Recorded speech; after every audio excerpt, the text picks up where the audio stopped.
Welcome, everyone. Good evening, good afternoon, depending on where you are. My name is Dr. Christine Schmidt, and I'm the Deputy Director and Head of Research at the Wiener Holocaust Library in London.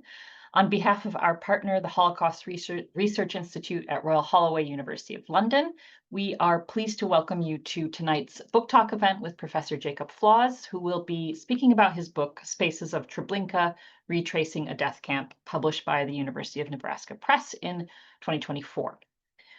First, I just wanted to tell you a little bit about the partnership that brings this event to you tonight. The Holocaust and Genocide Research Partnership, or HGRP, is an initiative of the Wiener Holocaust Library and the Holocaust Research Institute.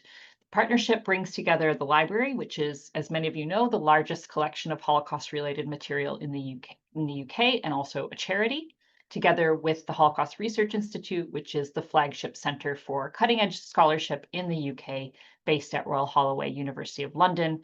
And we've come together to make new scholarship more accessible to diverse audiences. We do this through events, exhibitions, and other partnered activities, such as workshops for educators and heritage professionals, which we announce regularly on our website. My colleague Catherine will be putting some more information about our work together and tonight's talk, as well as our partnership social media handles, where you can learn more about our upcoming programming for the autumn in the thread. We also rely on our generous supporters to offer free events and exhibitions, and we are generously funded by the Ernest Hecht Charitable Fund, and we are grateful for their support and for everyone's support who allows us to offer these kinds of programming for free.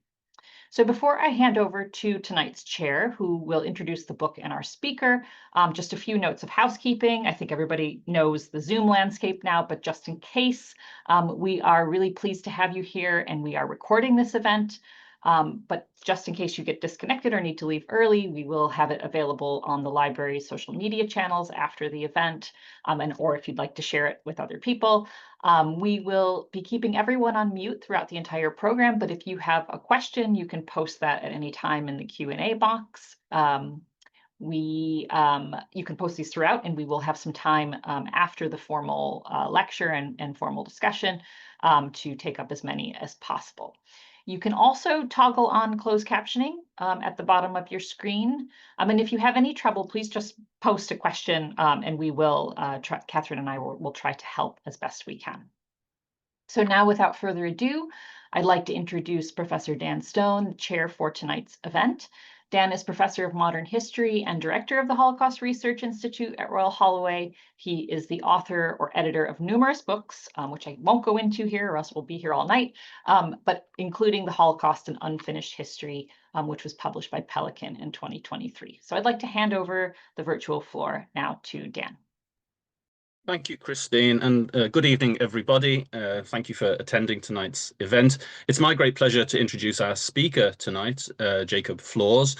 Jacob is Assistant Professor of History at Keene University in New Jersey, in the US, where he teaches on modern Europe, the Holocaust, and genocide studies. He's the author of Spaces of Treblinka, Retracing a Death Camp, University of Nebraska Press, 2024, about which he's going to talk this evening, as well as several articles and book chapters on the Holocaust. He's also a non-resident research fellow with the National World War II Museum in New Orleans. Jacob earned his PhD in history from the University of Colorado Boulder, where he studied under the late David Schneer. The book, I'm not going to talk about the book. I want Jacob to do that, but just to say, Jacob is not only a fine historian of the spatial turn, which I think he will explain to us as he goes, but the book is, in my opinion, probably the finest book on the Reinhard camps that's been written in many years. And among the many things it does is tell us that such a history is possible. We've thought for many years that, oh, there are no sources about the Reinhard camps, this kind of history, especially anything that deals with senses, emotions, and so on, would be almost impossible to write about the Reinhard camps. And yet, Jacob's book demonstrates quite the opposite. So on that note, and highly recommending this book, I hand over to Jacob now. Thank you so much, Dan, for the very kind introduction. And thank you. I want to start by thanking everybody at the Wiener Library, Dr. Christine Schmidt, Catherine Funk, who's here. I want to thank everyone at the Holocaust Research Institute, Royal Holloway of London, and of course Dan Stone, as well as Simone Gigliotti, who's obviously not able to make it tonight, but knows this work well also, and has been a good partner in kind of research that for me. And I want to thank everybody at the HGRP as well, the fine work that you all do. And thank you to everyone here tonight. I really appreciate you taking time out of your evening or afternoon, depending on where you are, and joining me and all of us for this discussion of my research on Treblinka. And I look forward to, I'm going to save some time at the end for some questions. So I look forward to hearing what you all have to say, or any questions that pop up. I can't obviously cover the whole book in a short a time like this, but I'll leave some avenues open if you want to take those during the discussion. I'd really look forward to that. So the book itself, it really started with a very simple question, actually two relatively simple questions. And they both came to me when I was in Poland a few years ago. And the first question hit me that I needed to get an answer for, and the result was the book. But it came to me when I first visited the Treblinka site today, which is in Poland. It's pictured here on your screen to the right. And what I was really struck by was, as moving as this monument is with the jagged stones sticking out of the ground, these are symbolic gravestones. You have very, very powerful museum on the site. There was nothing left of the camp. And I had just been to Auschwitz, which you see pictured here, and Majdanek and Dachau and some of these other camps, and had seen physical structures, had walked through the barbed wire gates, had seen the Arbeit macht frei sign, had seen the gas chambers in some of these places, and had been able to touch tangible physical remnants of those camps. And so when I got to Treblinka, this place where 900,000 people were murdered in just 18 months in 1942 and 1943, I was really struck by the fact that there was nothing left, and that this memorial is great. But my first question that popped into my head, very simple one, it was simply, well, what was here 80 years ago? If I was standing in this exact spot, I obviously wouldn't encounter what I'm seeing today. And so that was really the first question that struck me, and that's all it took to propel me down this road to start this project. I just wanted to answer that one question for myself more than anybody else. But I soon developed a second question that was also critical. And it started at Treblinka when, I don't know if you see those trees in the background, those evergreens. I started to just get lost. I started to walk through those evergreens. I don't know if I should have done this, but I just walked off the site, walked through this forest that's behind the camp, and just kept going. And I wanted to see where it took me. I kind of wanted to see what at the end of the road where it spat me out. And I came across after about a kilometer, a little village. There were houses and businesses and life, vehicles, human beings. And I turned around my shoulder and looked back at where the camp was, and was just really struck by how close it was to this village and this life and this civilization. And it also dawned on me that when I was at Majdanek, if you see the picture here, I think I even have a cool little laser pointer. I don't know if you can check that out. But in the background of this picture, you can see the city of Lublin, Poland, which is right next to the Majdanek camp. And Majdanek, 250,000 people on the high end murdered there. It's right next to the city of Lublin, which during the war had 100,000 people. And obviously some of these newer high-rise buildings weren't there. But if you've been to this camp, you can see the old city clear as day right next to the camp. And I remembered at that camp thinking, this is very close to a huge population center. So people had to know. And so when I was at Treblinka, this was my second question. It was simply, well, what did the people in this little village that I happened across, and there were several of them around Treblinka, and then you get a little further out and there's bigger villages. It was, well, what was it like for them when Treblinka was here? What was life like living next to a death camp with this horrific thing next door? And so those were my two questions. That's what I set out with and really just wanted to answer, and the result became the book. When I got back, I started to do some research to figure out, well, what was there? What do we know about these places? Before I answered some of those more ephemeral questions for me that, what did it smell like? What did it look like? What did it sound like? I had to get the basic framework. And so I share that with you now to kind of orient all of us for what Treblinka was from the historical standpoint. And so What I found was a couple of things. On the map you see here, this is just some of the camps in the Nazi concentration camp system. As the map even says, though, not all camps can be shown because of scale. That's because the Nazis had over 44,000 different spaces that they called camps. And these ranged from anything from concentration camps to holding facilities to transit camps to forced labor to even death camps where they mass murdered anybody who they brought to those spaces. Of all of these thousands and thousands of camps, there's really only six that we can definitively call death camps or hybrid death camps. At these six camps that you see pictured here, almost 3 million, maybe even more than that, 3 million people were killed during the Holocaust, mainly Jews. This is the half of the Holocaust happened at these six sites.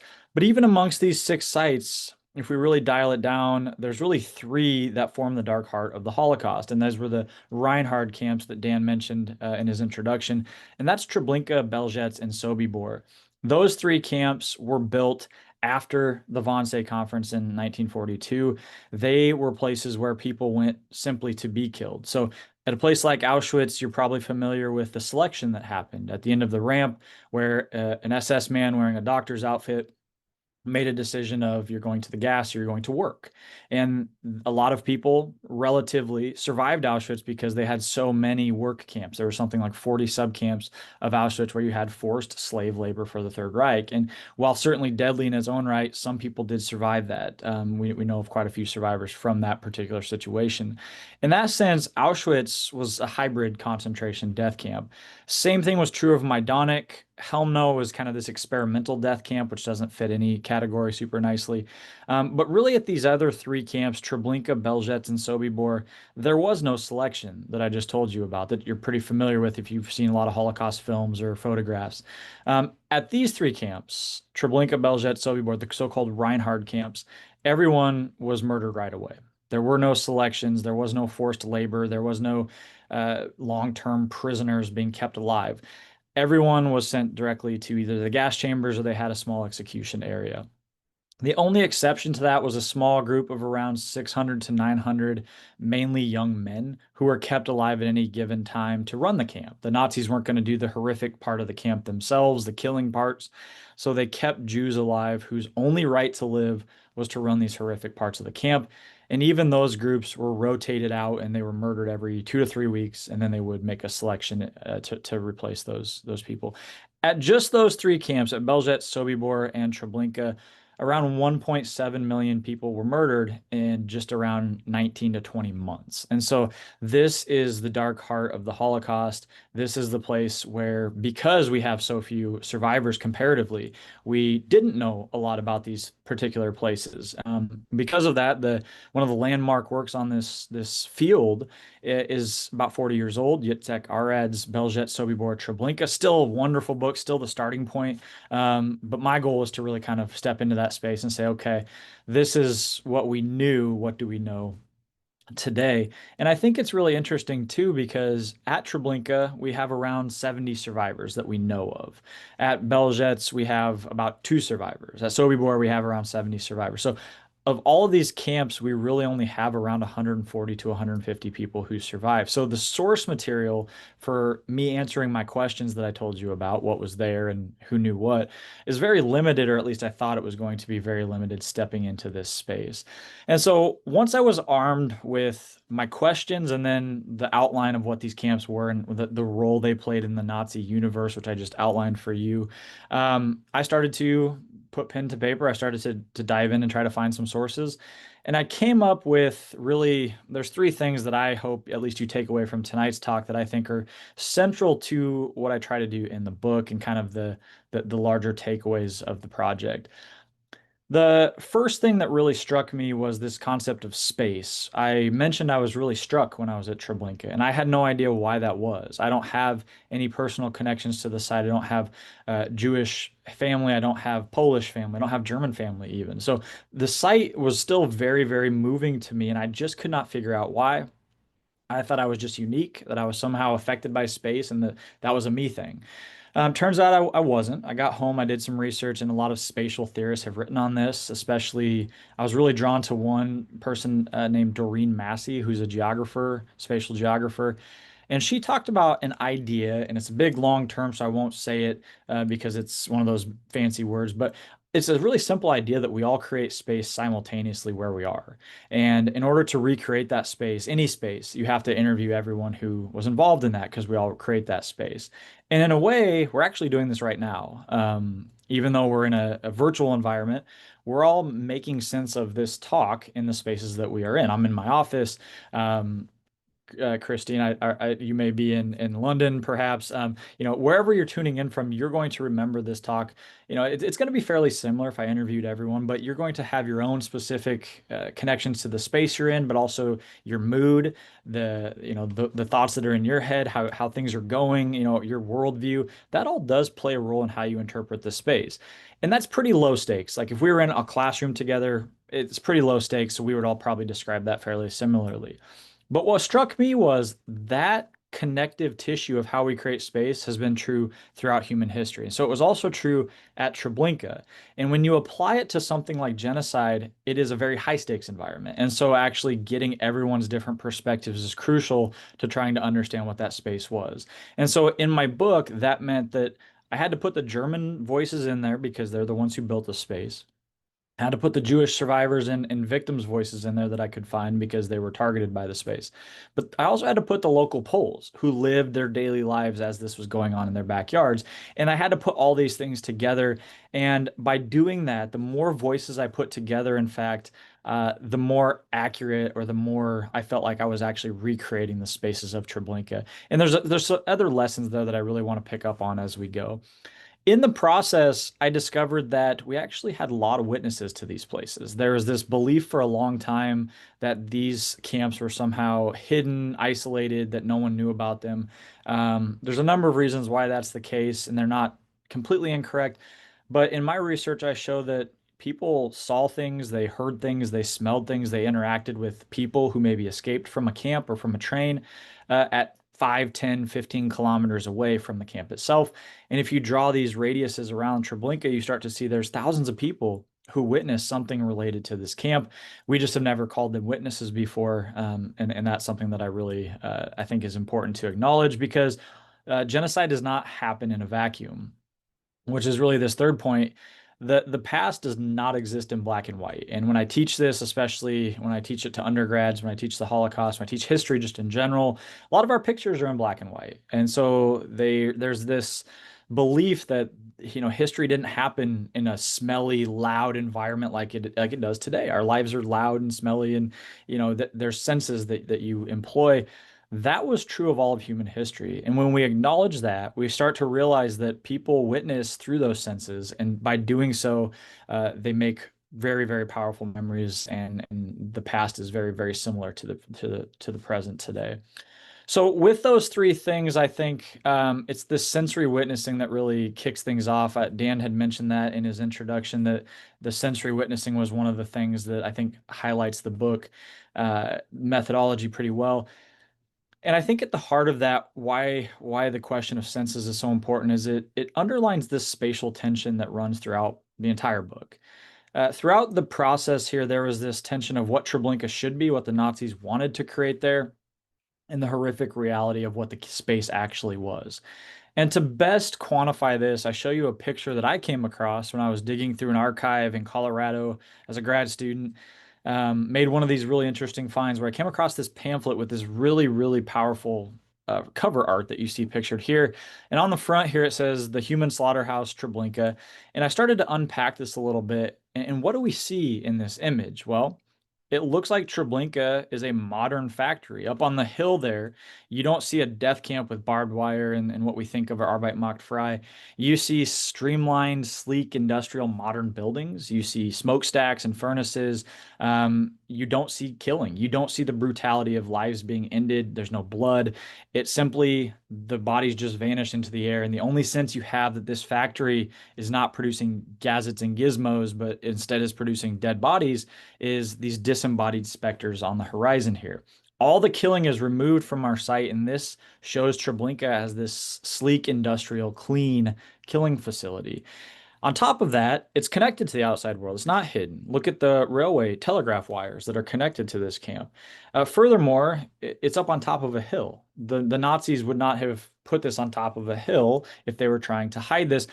And what I was struck by this is the image that the perpetrators wanted for Treblinka. Now, this pamphlet comes from 1946. It's one of the first that I know of in Germany that talks about Treblinka after the war, but they're borrowing a lot from the perpetrator imagery. And after all, if we think about why the Nazis switched to these death camps, they wanted the camps to be clean. They wanted them to be industrial. The mass shooting phase, which preceded this, had been horrifically brutal. Himmler went out to see one of these mass shootings in 1941 and he was horrified by it. He said, "What's this doing to our soldiers? They're going to have to go drink alcohol just to forget this mass murder that they're doing face to face every day." And so they made the decision to shift to Belzec, Sobibor, and Treblinka, hoping that it would end up like this, that they would be able to kill people and no one would get their hands dirty and it would be clean, efficient, modern, and sleek. That, as I started to put all the different voices together, the transnational voices, that was not what I found to be true of Treblinka. Treblinka was some of the most horrific spaces that I've ever come across. So much so, in fact, that I had to make a lot of really challenging decisions on what to include in the book and what not to include. And there's still some horrific things that I include in the book, but there's quite a bit that I didn't include because it was so terrible. Treblinka was not this image at all. Some of the worst things I've ever come across happened in the spaces of Treblinka. The camp was a brutal space. But this is the imagery that lives on, certainly in 1946 when this pamphlet was written, but I see this time and time again even today. There's a 2010 pamphlet, or not pamphlet, article that I came across where they interviewed the last two survivors of Treblinka who've now passed on. And those survivors both, they quote them as saying, "Don't forget Treblinka. We can't forget what the camp was." Just a couple sentences later, the author writes, "The efficient killing factory machinery of death," right? Is very much borrowing this language. And I get why that sanitized language exists. You know, we don't like being squeamish in the modern world. We don't like looking behind the curtain. We like to censor things that make us uncomfortable. And I get that that has a place. But in fact, the survivors took the time they had left to give us these graphic details. They didn't just say, "Oh, he or she died," or "he or she disappeared," and moved on. They talk about exactly what happened. And I think they do that for a reason, because by doing so, they show you that the Nazis did not create a clean industrial slaughterhouse here. This was a horrific place, and that's what the reality of this camp was. In the book, I chip away at this imagery throughout the entire book. As I move kind of the lens further and further out, I start very close with what Treblinka was, and then I start to do the concentric circles of how far out did people witness it. And so I chip away at that image at each of those stages, but it's really the sensory witnessing that's the hinge point. That's where you start to see this destruction of the idea that the Nazis had created what they wanted at Treblinka, this clean industrial slaughterhouse that the world didn't know about. That was exploded almost from day one. And one of the big issues from that was from the sensory witnessing. So it came in a number of different forms. And you see it here pictured with the smoke that rose above the camp day after day after day. And in this particular picture, this is from the revolt that happened in August of 1943. And I won't spend a lot of time talking about that particular revolt today, although we can during the Q&A if you're interested. But this is taken at about 4 kilometers away.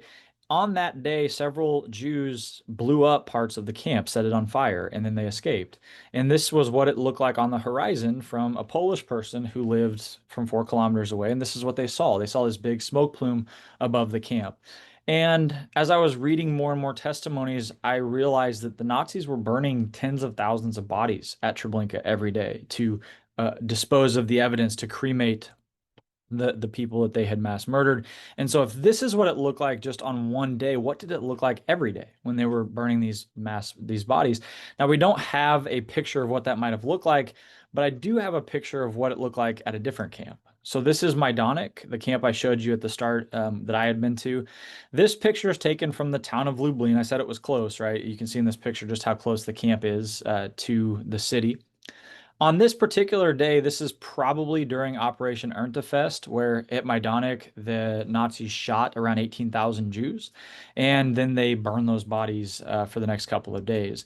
From the town of Lublin, this is what that looked like. And this is about 1 to 2 kilometers away. You can see this big, thick plume of smoke on the horizon. This was every day at Treblinka. So we don't have a picture of what that was, but in my research, I find both from the survivors, but also from the local polls, they talk about this thick, dark, oily smoke that just hung over the horizon. You could see it from 5, from 10, from even 20 kilometers away if the wind was right. So every single day, you didn't have to actually know where the camp was. You could see this big, massive smoke plume on the horizon. With that came the smell. That's the other sensory witnessing that I talk quite a bit about. The smell initially was before the Nazis started burning bodies, they buried them. And so, of course, in the hot summer heat, that made a terrible smell. Once they made the decision to actually burn those, that made a different terrible smell. And the local polls talk about this. They said that it was unavoidable, that you could not escape this smell even if you tried to. And they tried to. One witness said, quote, "The smell squeezed into our homes through the porous wooden walls, windows, and doors of the country houses in which we lived." And I think about that quote quite a bit because you think about your home space. That's where you're your most you. That's your safe space. That's a space that you have sovereignty over. That's the place you can kind of just be who you are and be relaxed. You literally could be 5, 10, 15 kilometers away, and sensory elements of Treblinka are squeezing their way into your house. They're invading your home space just because the camp exists next door. That's true of the smell. That's true of the smoke. Claude Lanzmann, who made the film Shoah, actually comments on this. He interviews a couple and he finds out they had a child during the time when Treblinka was operational. And so he writes in his memoir that, they carried out their daily life, even procreating in the smell of Treblinka. This idea that people carried out their daily life with this horrific sensory element of the camp next door. They were definitely witnesses. They were definitely involved in understanding that this was going on. Now, what these people tried to do to adapt, smell is one of those things we actually adapt to fairly quickly. We need new smells to come into our environment to change. But a lot of the local people would burn torchwood, juniper, fragrant plants to try to mask that smell. But even Franz Stangl, who's the camp commandant, he tried to do this as well. And this is the part where I was really struck because he was supposed to be the human slaughterhouse guy. He was supposed to be the leader of creating this clean industrial place. He wasn't supposed to know that it smelled or that it was smoky or that, it was very loud and you could hear people screaming and the gunshots. Someone visited his apartment, which was in the camp itself, and I'll show you a map here in a second. But they said that it smelled very fragrant when they walked in the door. In fact, the guy called it the perfumed hell of Treblinka when he found out that Stangl had taken perfume or cologne and doused his walls and his carpet in it because even he, this hardened Nazi who was supposed to uphold the image I showed you, even he recognized how horrific it was living next to Treblinka, living in this perfumed hell of the camp. And I think it's with Stangl and it's with the perpetrators that I think we see the degradation of that myth that they had, that they were creating a type of clean industrial killing facility, that wasn't what they were creating. To give you an idea of just where Stangl was, if you look at the map here, you see my little laser pointer. Stangl is over here in number 12. So he's in this particular component right here. Spatially, he's living here in his perfumed walls, right? His perfumed hell of Treblinka. Spatially, they've built the camp. So even though he's smelling this, he is as far away as possible from kind of the horrific bits of the camp, the place where the mass killing happens. So if we look, that's this part. This is the death camp where you have the orange is the mass graves where they initially buried the bodies and then unearthed them. These are the grates where they burned them, so the big smoke plumes would have come from those. You have the gas chambers here. This is where the horrific part of the camp was, the kind of center, the epicenter of the killing. The Nazis lived about 200 meters in a direct line. You'll notice they try to remove themselves. They're trying to create this clean slaughterhouse, right? They don't want to see it if they can avoid it. So spatially, they put themselves as far away as possible. And what do they do to their part of the camp? Well, they have a zoo. which is over here. They have a barber shop, they have a tailor, they have a lot of the trappings of home, trying to make this clean and safe and happy. They have a garden. In fact, Franz Stangl calls this his happy place. He would try to retreat there and basically take in the country air if he could. Of course, we know that most of the time he could not, but they try to create this false reality to even hide from themselves what they're doing just a couple of tens of meters away. I'm often struck by the film Zone of Interest. I think it captures some of this as well, this low-key, high-frequency background noise that's always happening for the commandant living nearby. And that certainly was true at the camp at Treblinka. What else can we kind of unpack from just looking at, the Nazis created this camp, so we can unpack a lot for what they tried to do here. They put not just one fence around the entire thing, but they put two fences. And the second fence was almost 4 meters high, covered with barbed wire, and then they intertwined pine branches so you couldn't see into it. In fact, it was so important to the Nazis that no one would be able to see into this massive fence that they kept a group of Jews alive simply to go around replacing the dead branches. That was their only right to life. They would go around day after day doing that. So the question is, why hide it? Why go to such great lengths of secrecy if this is what the Nazis wanted for their Aryan race? Well, they thought that this was where they were creating the Aryan race. They thought that this was the place where you shall kill. By isolating it from the outside world, not only do you prevent outsiders from seeing in who may not understand what you're doing there, but one of the interesting things I found, they created a space by isolating it where they could act however they wanted. You have story after story where these everyday Germans and some of these SS guys, they before the war were farmers, tailors, waiters, janitors, nurses. That they were normal people. During their evolution into the T4 program and then here at Treblinka, they become sadistic killers sometimes. They walk into these spaces and the court later finds a lot of these people guilty for some of the horrific things they do. And even Franz Stangl, when he's interviewed after the war, says it was kind of like an on-off switch. You walked into the space of Treblinka and you made this behavior. You behaved according to how that space should make you behave. And so if you section this space off from the outside world, you essentially say no one can see in, yes, but also within this space, we aren't subject to the laws and the morality of the outside world. So if you come into this space and the law is we are killing these people, then that is the law that holds sway here. It's this mind-boggling thing when I first came across it, but I read it again and again that the Nazis really tried to create this at Treblinka.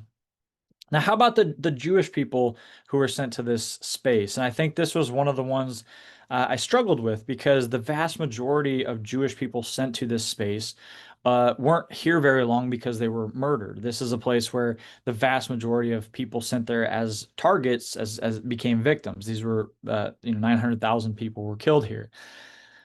Some of the people survived, and in fact, I mentioned earlier about 70 Jews we know survived from the revolt, but we think the number now is actually quite a bit higher than that. Research like mine, research like I know a few other people are doing, shows we think there were probably 2 or 3 times that many survivors from Treblinka who were escaping night after night.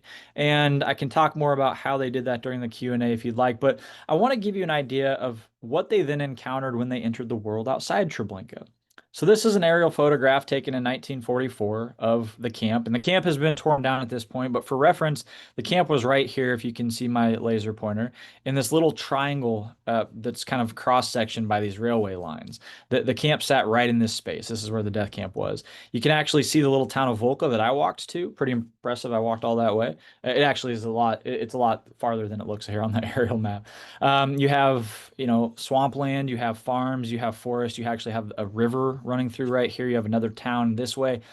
And I started to think about this when I was doing my research and reading survivor testimonies. Sure, they talk about their escapes, but I also started to read from these local polls. What was it like living next to Treblinka? They talk about Jews showing up at their house in the middle of the night who had escaped Treblinka. And these Jewish people, these survivors, are looking for food or shelter or directions or just a chance to live another day.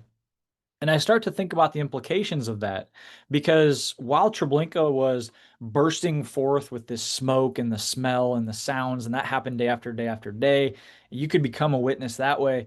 You could also become a witness if someone showed up from the camp at your house some night. And so if we think about it this way, let's say a Jewish person is right here, and let's say they hide in one of the big piles of clothes that the Nazis have collected from the murdered victims, and they hide all day, and then at night they take a chance and sneak out, and they get out through the barbed wire.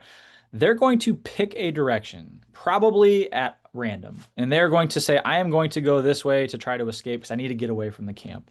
If they go this way, they're going to have to contend with the natural world. They're going to have to try to figure out, do I find food in the forest? What water can I drink from without getting sick? If I need to make a fire because it's cold, what trees are going to burn less smokily? How do I not get overexposed? So they actually have to adapt to the natural world. But whichever way they go, there's civilization somewhere. So let's say they go this way. And if you see the map, each one of these little dots is a house. And let's say they choose to knock on the door of this house as opposed to, say, this house. The interaction that's about to happen there is almost completely at random. It really struck me that here's a Jewish person, probably from the Warsaw Ghetto, brought out to this place that they would probably not have really known where they were. They now are fighting for their life. They've escaped Treblinka. They've chosen to go this direction, and they need food, or they wounded themselves. They need a bandage. They're now going to take a chance by knocking on this person's door. And as they go up to knock on that door, they don't know if they're going to get helped, if that person's going to actually hurt them and turn them over to the Jews or kill them, or if that person's going to come to the door and say, "You were never here. Keep going. I don't want anything to do with you." Certainly, they will get one of those reactions, and it's going to be random.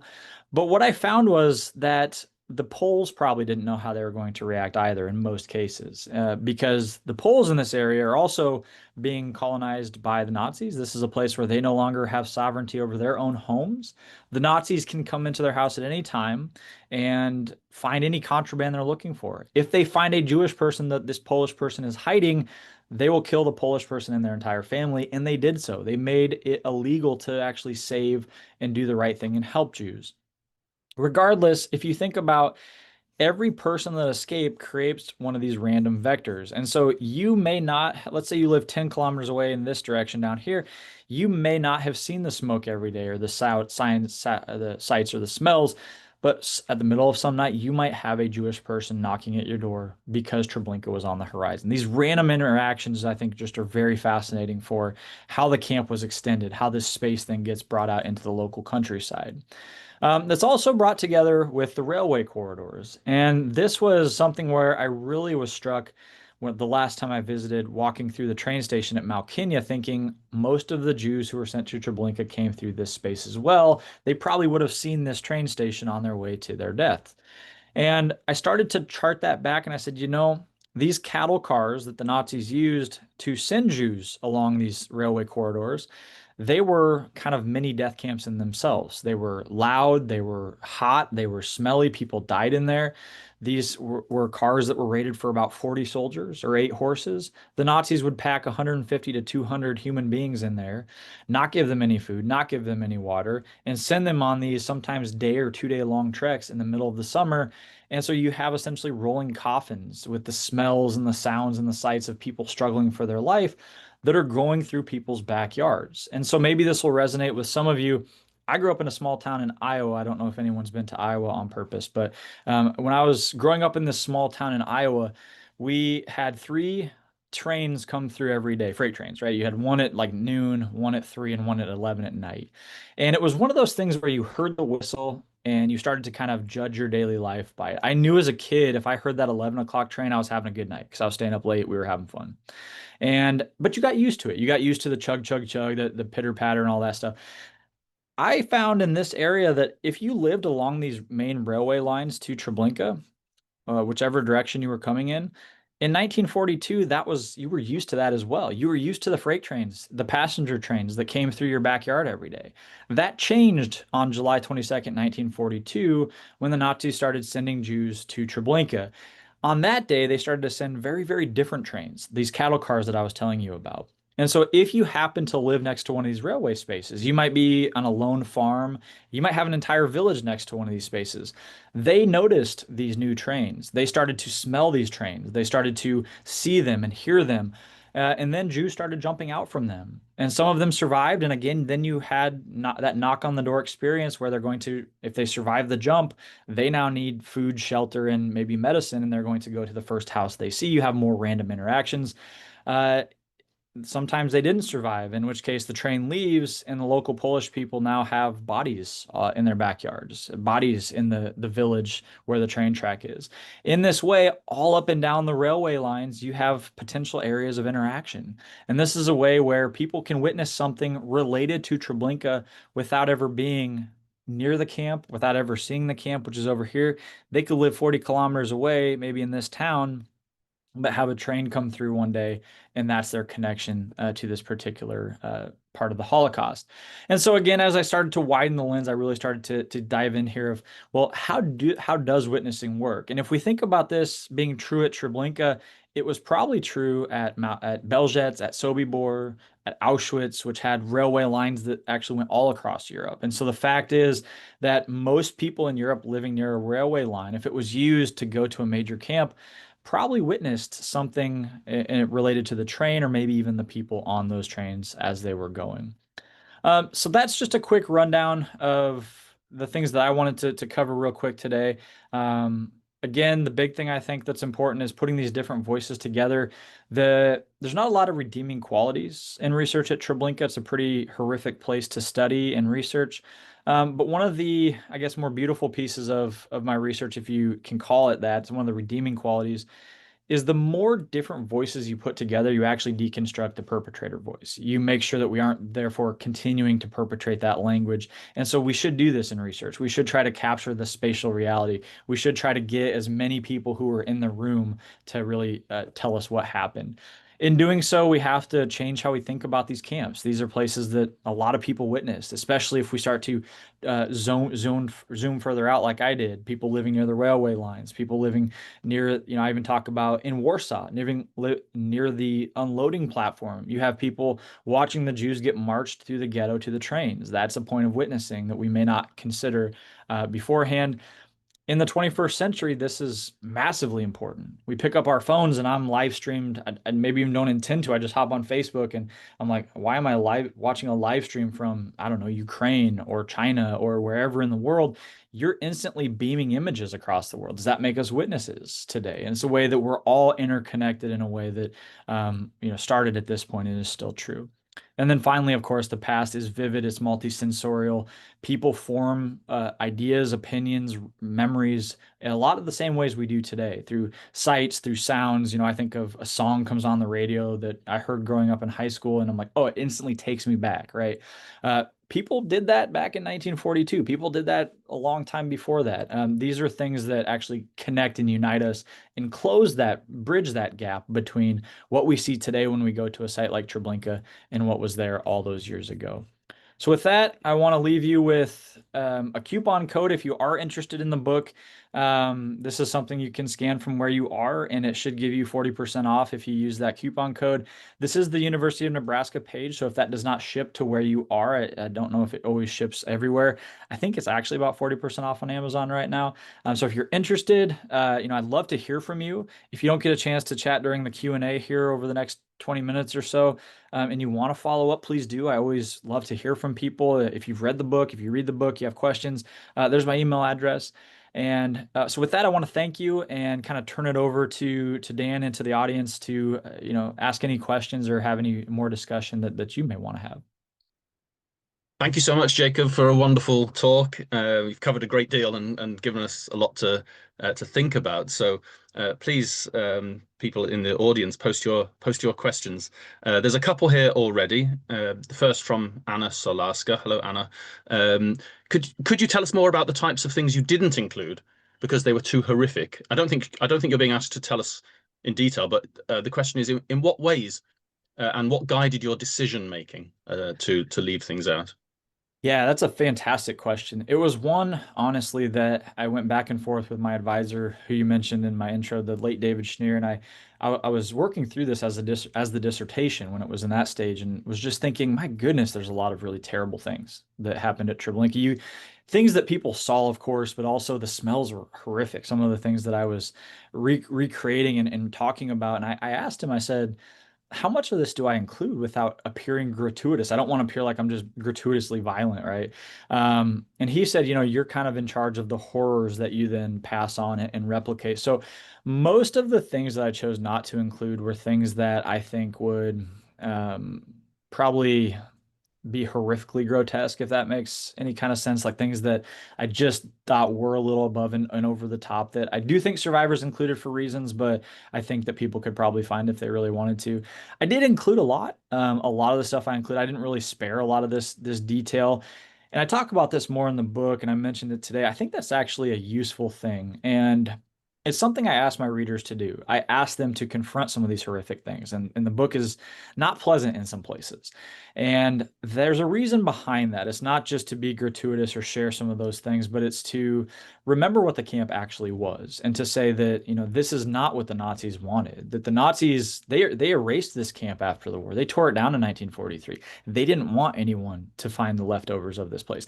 So this image that I showed you from the post-war era that lived on was their own image of what they created. They were kind of proud of the fact that they tried to make killing more humane and clean and industrial. The more we let that imagery live on, I think we actually do a disservice on a number of levels. For one, I think it's not what the camp actually was, but two, we're kind of reproducing the perpetrator imagery. But yeah, the actual decision making, I mean, the stuff that I didn't include, I just thought were even horrific for, something that I just wouldn't want certain young kids to maybe read, things that I was particularly horrified by. There are some things I can't get out of my head that I won't repeat, but I came across at Treblinka that I just couldn't in good conscience reproduce. But there's still, I mean, there's a lot of horrific things in there, and I think that's the reality. The Nazis created just one of the worst, the most horrific things you can imagine took place here. Yes, thanks, Jacob. There's a couple of questions relating to the natural surroundings, which I'll come back to in a moment, but there's a related question to this from, I'm sorry, I'm going to butcher your name now, Annie or Annie Ray. Thank you for a super interesting introduction to your book. I'm curious to know, especially due to your sensory approach, how challenging did you find it to plunge yourself into this horrific time and space in history, which I guess relates to the question that you just answered. It's a wonderful question. It was difficult, and it was one that I had to step away at different times. It's one that, you feel you feel a little trauma like reading some of this stuff. It's not, you don't ever lose some of those things. And so, yeah, it was one of those things where I had to do it at times in very small doses. And I'm lucky I have a nice family. I have, I'm pretty happy-go-lucky personality. I think you almost have to have that mindset to go into a place like this because it is so dark. But I also tried to keep pulling myself back with what are there redeeming qualities here? And I have an epigraph at the start of the book that I have a slide on, but I won't, it's long. But it's Vasily Grossman. He wrote Life and Fate, this really, it's kind of the modern War and Peace. But in that book, he talks about how, and he saw Treblinka, like, or not Treblinka, but he was the first on the site afterwards, and he wrote kind of the first testament of what it was. And so he saw a lot of horrific things as well as he came through with the Red Army on the Eastern Front. And he even chose, as he's writing about the death camps, to talk about how all of human history is not a struggle of a great evil trying to destroy a great good, that it's not these two equal foes, that all of human history is essentially a great evil trying to squash a tiny kernel of human kindness. And I started to really think about that. And he talks a little bit about it in this quote. And he says, the more stupid, the more dumb, the more thoughtless that little kernel of kindness is, the vaster it is. So the idea being that even in a place like Treblinka, the Nazis are trying to do these horrific things, right? If someone falls off a train, let's say two Jews get off a train and they don't know each other, and let's say one guy falls down, a guy reflexively leans over and helps that person up. That small reflective acts of kindness, as the Nazis can't destroy that. That is really, as long as there's that, then evil will never win. So for me, it was kind of, hanging on to those pieces and trying to say, well, what are the tiny silver linings here? But also the idea being that, there's a story to tell here that reshapes how we understand how witnessing works. And so I really did think I was doing a good deed there. But yeah, it's really tough if you go into these types of settings. Definitely, know your limits, know kind of, give yourself some self-care. That's really important. Thank you. And there's a couple of questions about the surrounding environment. So Ella Havas asks the question, were there any testimonies or other sources, for example, from escapees, that talked about encountering the nearby river? And then there's a question from Hannah Pattinson, who asks, have the ages of the surrounding trees ever been mapped? And then she has a follow-up question to that. Um, has any sort of biochemical analysis on the tissues of the trees been done to establish if they differ to trees further from the camp? Wonderful questions, both of them. So I'll take the first one. Yes, survivors do talk about the rivers. I include some examples in the book. This is a place where they have to rethink their survival in terms that spatially are a lot different than most of them are used to. So a lot of the Jews at Treblinka had lived in the city or lived in shtetls or had lived in places where they weren't necessarily out in the woods every day. They weren't necessarily, having to survive off the land and hunt and get their own stuff to live. And so the river and the trees, there's two types of adaptation they talk about making. One is the physical. You have to adapt physically to survive to this new environment. But at some point, they start to have this metaphysical transformation. And they talk about this. Elie Wiesel talks about this in his book, Gates of the Forest. And this idea that, they take their life back a little bit in the forest because then they become denizens of the woods, he calls it. This idea that they are now taking their agency back by conquering the woods and by making this a place where they can escape and survive and adapt. And it becomes this place of salvation for them in a really kind of beautiful way. And so, I do a little bit on that in the book because I do think it's really important, but there's definitely more research, I think, in that area because we know a lot of Jews hid out in the forest in this way, the Bielski brothers, the partisan units. I talk about them a little bit, but they have similar transformations in the woods. The other question that's related is one that I actually had last time I was there. I thought I noticed it at some point, but I think I was just like you get in a place and you get really in your own head. But I started taking pictures of every tree, and I had it in my head that when I got home, I was going to decipher, well, which ones did the Nazis plant? Because we know they planted trees at the end of the war to cover this up, and which ones were here before and which ones were just natural growth since. And I was gonna figure it all out. I didn't, but I think there's a really interesting story to be told there. In fact, when you get there today, you see those evergreens, and some of those certainly were planted by the Nazis. Some were already there. I think there's a very interesting story of the environmental legacy of this particular moment, in that the biochemical analysis, same thing. I don't think anything has been done. I know Carolyn Sturdy-Coles, who's at University of Huddersfield, has done excellent work at Treblinka and other places. And so I don't know if she's done anything like that. I don't think so. But it would be an area that I would find really fascinating. Thanks, Jacob. There's a question from Brian Phillips who asks, I suppose more of a historical question. How was the Treblinka site chosen by the Nazi occupiers? Yeah, it's a great question as well. So I do dive into this quite a bit in the book. There's a couple of factors why the Nazis chose this particular site. The big one really was that it was so close to Malkinia. It was on this railway line that the Nazis knew was close to Warsaw. So if you think about the progression of the Holocaust as a series of final solutions, lowercase f, lowercase s, the Nazis went from ghettos to potentially sending everyone to Madagascar, which was short-lived, to then mass shootings, which is to partially to avoid taking more people into the ghettos.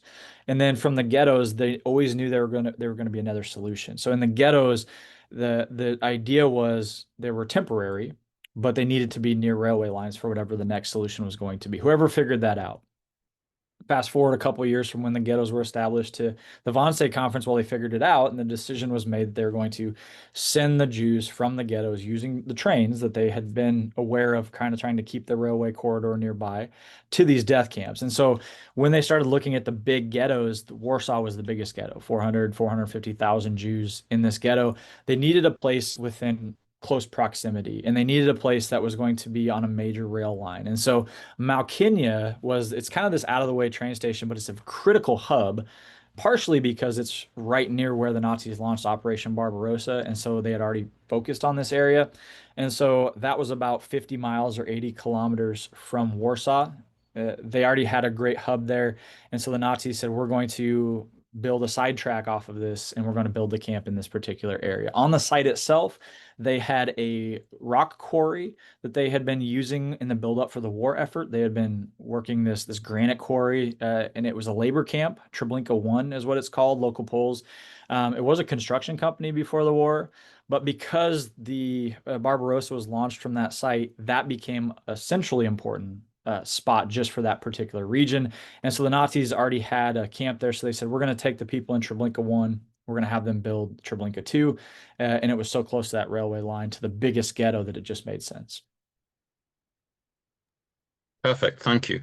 Okay, and now three questions which kind of converge in their approach from Mike Farish and Jane Thomas and Susie Hunt, who basically all asking, why did you choose to focus on Treblinka, and would it be possible to write a similar book about Belzec or Sobibor?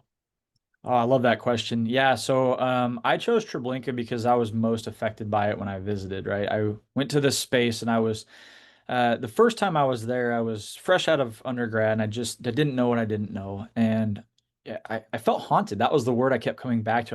I was, it just didn't do it justice. You know, I was in this place. I remember it was January and there was feet of snow on the ground. It was freezing cold. It was gray, dreary. It was like the perfect weather you would associate with a Holocaust site. And I think there's something to that too. But I was haunted by it, and I was like, it's deeper than that. There's something here that is speaking to me about what was in this space that I just can't latch onto. And so it really was that question. I just wanted to figure out, what was in this space, and then who knew nearby. Absolutely, you could do this at Belzec and Sobibor, and I think the methodology would be very similar. Sobibor would probably be a little easier because you have more survivors. Belzec would be the tough one because we know of only 2 survivors of that camp. However, I do know quite a few of the local townspeople of Belzec. The town in Belzec was very close to the camp, so in a sense it was a little bit different because it was so close to the town itself. They wrote quite a bit about what they saw, heard, and smelled. So from a Polish perspective, there actually a lot there.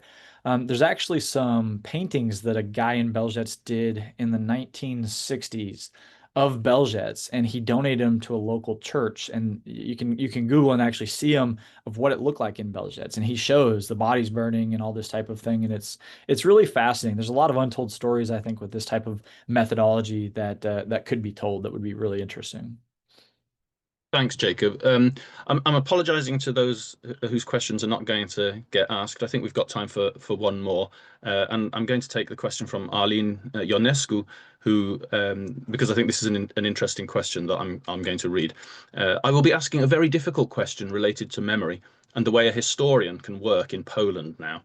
There is a 2018 bill to the 1998 Act of the Institute of National Remembrance, Commission for the Prosecution of Crimes Against the Polish Nation, which established that impugning the Polish people's good name by accusing them of complicity in the Holocaust was an offence.